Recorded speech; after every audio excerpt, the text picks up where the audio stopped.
ప్రపంచ వాణిజ్యంపై తీవ్ర ప్రభావం చూపుతున్న హార్మూజ్ జలసంధి మూసివేత అంశంపై ప్రపంచ దేశాలు దృష్టి సారించాయి. దానిని తరపించేందుకు బ్రిటన్ నాయకత్వంలో దాదాపు 60 దేశాలు చర్చలు జరిపాయి. ఇందులో భారత తరపున విదేశాంగ శాఖ కార్యదర్శి విక్రమ్ మిశ్రీ పాల్గొన్నారు. దౌత్య చర్చల ద్వారా సమస్య పరిష్కారానికి కృషి చేయాలన్నదే భారత విధానమని స్పష్టం చేశారు. అంతర్జాతీయ జలాల్లో స్వేచ్ఛ, సురక్షితమైన రవాణా ప్రాధాన్యతను నొక్కి చెప్పారు.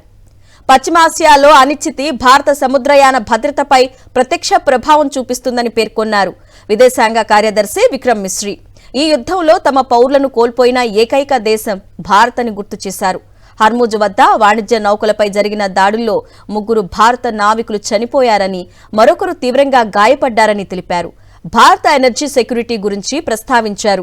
గల్ఫ్ దేశాల్లో 1 కోటి మందికి పైగా భారతీయులు నివసిస్తున్నారని, వారి భద్రత కూడా తమకు అత్యంత కీలకమని విదేశాంగ శాఖ స్పష్టం చేసింది.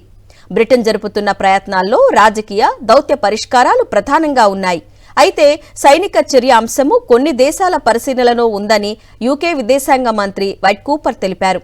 హర్మూజ్ను తెరిపించడానికి సైనిక చర్య చేపట్టడం అవాస్తవికంగా ఉందని ఫ్రాన్స్ అధ్యక్షుడు ఇమాన్యుయల్ మాక్రాన్ స్పష్టం చేశారు.